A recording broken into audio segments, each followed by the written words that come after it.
Hi Cancer, how are you? Welcome to Tarot Queen. This is your monthly love tarot reading, monthly love tarot predictions for the month of March. Your energies, your partner energies and your relationship energies. Love messages, love energies for the month of March.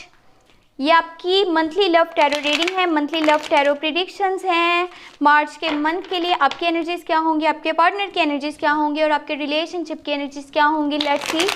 इसके साथ मैं आपको last में बताऊंगी angel guidance and angel messages आपके relationship के लिए।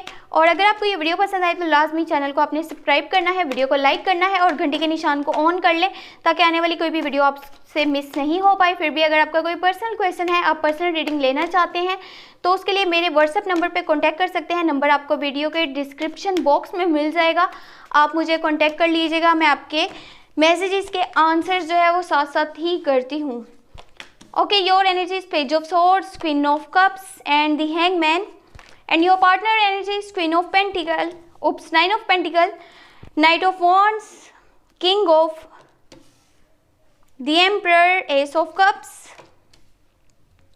आज मुझे कार्ड्स और नजर आ रहे हैं यहाँ पे। ये नाइन ऑफ पेंटिकल है, आपके पार्टनर की energies night of wands and the emperor, and relationship energies S of cups, two of swords and queen of pentacle. Okay, जो गलती हुई उसके लिए माफ़ कीजिएगा।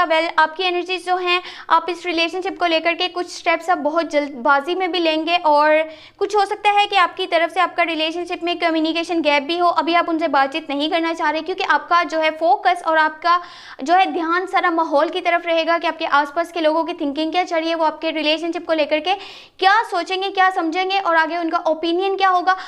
कुछ चीज़ें हैं जो आपको फ्रस्ट्रेट भी करेंगी, इरिटेट भी करेंगी। एक तो आपका आपके पार्टनर के साथ एक तरफ कम्युनिकेशन गैप होगा और जस्ट ये आपकी खुद की वजह से ही है, ये उनकी तरफ से ऐसा कुछ भी नहीं है। उनकी एनर्जी तो आपके लिए बहुत ज़्यादा सपोर्टिव है, वो मैं अभी आपको आगे बताती हूँ। बाकी यहाँ पे क्वीन ऑफ कप्स का कार्ड है। आप यहाँ पे कर क्या रहे हैं, आप में एक आदत ये है कि आप बस सुनते रहते हैं और अपनी बात को बोलने की आगे कोशिश नहीं करते। देखिए, कोई भी रिलेशनशिप ऐसे नहीं चलता, आपको भी अपनी बात को सामने वाले के आगे रखना होता है ताकि उसको भी पता चले कि आपकी एनर्जीज क्या है, आपकी फीलिंग्स क्या है, आपके इमोशंस क्या है। अगर कि आप जस्ट सुनते रहेंगे किसी की बात को और आपको ये बताने का मौका ही नहीं मिलेगा कि आपकी उसके लिए क्या थिंकिंग है, क्या इमोशंस है, तो शायद वहाँ पर कॉम्प्लिकेशंस आएंगी, वहाँ पर मिसअंडरस्टैंडिंग्स आएंगी, वहाँ पर कॉन्फ्लिक्ट्स आएंगे। तो हर चीज़ को क्लियर करने के लिए बहुत ज़्यादा ज़रूरी रहता है कि आप भी अपनी बात को अच्छे से बताएं। जिस तरह आपके दिल में उनके लिए लव है, लॉयल्टी है और आप इस रिलेशनशिप को आगे लेकर के चलना चाहते हैं, उसी तरह से आपको भी ये चीज़ें क्लियर करनी होंगी कि उनके दिल में आपके लिए क्या है। तभी आप समझ पाएंगे और आपके माइंड से जो ये कन्फ्यूजन है वो जल्द से जल्द क्लियर हो पाएगी, वो चीज़ें आपके लिए बेहतर होती जाएंगी।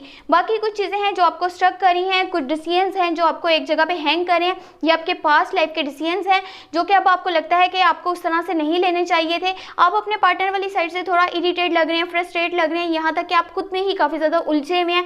तो उन चीज़ों की वजह से भी आप इस रिलेशनशिप को कम फोकस कर रहे हैं, यानी कि आप अभी वर्ल्डली अफेयर से भी डिटैच हैं। आपके पास कोई अपॉर्चुनिटी आएगी, आप उसको अपने लिए यूज़ नहीं करेंगे, बिल्कुल इग्नोरिंग मूड में लग रहे हैं। अगर कि आप इसी तरह से चलेंगे, आपको ये लगता है कि अगला पर्सन अपने आप ही सब कुछ समझ जाए और अपने आप ही जो है इस रिलेशनशिप को लेकर के आगे फैसले करे, कोई स्टेप ले, तो ऐसा नहीं होगा। जब तक कि आप जस्ट अपने प्लान करते रहेंगे, अपनी थिंकिंग अपने तक ही रखेंगे, रिलेशनशिप में जो कॉम्प्लिकेशंस हैं उनको क्लियर करने की कोशिश नहीं करेंगे, ख़त्म करने की नहीं कोशिश करेंगे, तो किस तरह से चीज़ें जो है आपके हक में जाएंगी या फिर आपके सपोर्ट में जाएंगी।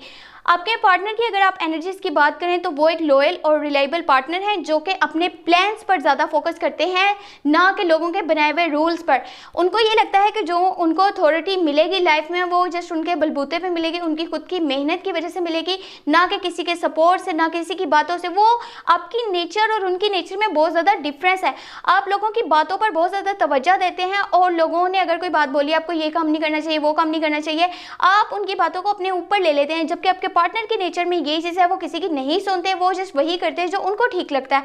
शायद इन चीज़ों की वजह से आप दोनों में कॉम्प्लिकेशंस आती हैं, इस रिलेशनशिप में इस तरह की चीज़ें होती हैं जो कि आपको फिर इरिटेट करती हैं और आपके लिए आगे मसला बनता है। और आपके पार्टनर की एक नेचर में ये भी चीज़ है कि वो जल्दबाजी में डिसीजन बहुत ज़्यादा लेते हैं बिना सोचे समझे, और बाकी उनको ये लगता है कि ये रिलेशनशिप आपके साथ ही होना चाहिए, यानी अगर उनका किसी के साथ रिलेशनशिप होगा तो वो आप हैं, बट वो अपनी बात को भी जो है रखना जानते हैं अच्छे से, अपने स्टेप्स लेना, अपने डिसीजंस लेना, उनको पता है किस तरह से वो चीज़ करनी है। आपके लिए वो एक सपोर्टिव पर्सन है जो कि आपको इंकरेजमेंट भी देते हैं, इंकरेज करते हैं कि आपको किस तरह से अपनी लाइफ में आगे बढ़ना होगा, क्योंकि वो अपने डिसीजंस को अच्छे से लेते हैं, अपने ऊपर एतबार करते हैं, अपने स्टेप्स को फॉलो करते हैं, हमेशा वो करते हैं जो उनको बेहतर लगता है और उनको अच्छा लगता है। और अगर रिलेशनशिप की बात करी जाए तो वो जिस भी रिलेशनशिप को लेकर के आगे चलेंगे वो दिल से ही चलेंगे। ऐसा नहीं है कि वो जस्ट फेक चीज़ें बता रहे हो या फिर शो कर रहे हो। उनकी नेचर में प्योरिटी है, उनकी नेचर में लव है, उनकी नेचर में अंडरस्टैंडिंग है, केयर है, रिस्पेक्ट है। तो ऐसा मत सोचिएगा वो आपके साथ शायद सही नहीं है या इस तरह की चीज़ें अपने माइंड में नहीं लेकर के आनी। उनके एनर्जीज में 9 ऑफ पेंटिकल है, उनकी लाइफ में स्टेबिलिटी है, उनके कोई भी मनी रिलेटेड इश्यूज नहीं है। इनफैक्ट वो काफ़ी स्टेबल हैं इस तरफ से, और चाहे वो बिजनेस करते हैं या फिर वो जॉब करते हैं, जो भी है उनको पैसे की तरफ से कोई कमी नहीं है। वो आपको भी सपोर्ट करेंगे अगर कि उन्हें लगेगा आपको सपोर्ट करना चाहिए या फिर आप उनसे सपोर्ट मांगते हैं। बाकी रिलेशनशिप की जो एनर्जीज है वो एस ऑफ कप्स है। अगर आपके पार्टनर के साथ आपका कम्युनिकेशन गैप था और अब रिकन्सिलेशन होगा, एनर्जीज बहुत अच्छी नज़र आ रही है, रिकन्सिलेशन और स्टार्टिंग नज़र आ रही है, दोबारा से रीस्टार्ट हो जाएगा ये रिलेशनशिप, और जितने भी मिसअंडरस्टैंडिंग सी कॉन्फ्लिक्ट्स है वो ख़त्म हो जाएंगे। बस कोशिश ये कीजिएगा, आप यहाँ पे करते कि आप लोगों की बातों में बहुत ज़्यादा आते हैं, जस्ट अपनी नज़र से हर चीज़ को देखने की कोशिश कीजिए, अपनी आंखों से देखिए, ज़्यादा बेहतर है। जो भी डिसीजन लीजिएगा बहुत ही सेफली लीजिएगा। ये वो टाइम नहीं है कि बिना सोचे समझे आप कुछ भी कर लें। आपके सामने 2 रास्ते होंगे, आपने खुद से अपनी बेहतर जो है लाइफ को देखते हुए आपने डिसीजन लेना है, यानी कि आपको दिल से पता हो कि ये ही डिसीजन मेरे लिए ठीक है। अभी वो चीज़ हो रही है कि एक इंसान बोले जा रहा है और एक सुने जा रहा है, यानी कि दोनों अपने फैसले कर तो रहे हैं लेकिन बताते नहीं है, शो नहीं करते कि सामने वाले की कौन सी बात बुरी लग रही है और कौन सी बात अच्छी लग रही है। तो जब तक आप एक दूसरे के साथ ही शेयर नहीं करेंगे कुछ भी, मिसअंडरस्टैंडिंग्स आप दोनों की बहुत ज़्यादा बढ़ सकती हैं। और इस रिलेशनशिप को फिर जो है अगर आप एक नया मौका देना चाहते हैं तो फिर आपको एक दूसरे की बात को सुनना होगा। वेल यहाँ पे देख लेते हैं एंजल की गाइडेंस क्या है आपके रिलेशनशिप के लिए। यहाँ पर है 3 ऑफ सोर्ड्स, ओके। यहाँ पे है 9 of pentacle, again 9 of pentacle आया है, स्ट्रेंथ का कार्ड है, रिकन्सिलेशन नजर आ रही है, दोबारा से ये रीयूनियन आपकी होगी। इतनी स्ट्रेंथ है आप लोगों में, इतनी विल पावर है कि आप अच्छे से जितने भी कॉन्फ्लिक्ट्स हैं उनको ख़त्म करके एक दोबारा से स्टार्ट दे सकें इस रिलेशनशिप को। तो वो चीज़ कीजिएगा, आगे आपको उस चीज़ में काफ़ी ग्रोथ मिलेगी।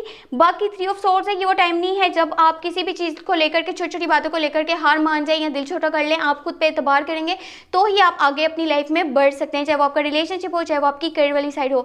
आई होप आपको रीडिंग पसंद आई होगी, और अगर फिर भी आपका कोई क्वेश्चन है तो व्हाट्सएप पे पूछ लीजिएगा। बाकी अपना बहुत सारा ख्याल रखिएगा। Thank you so much, take care, bye bye.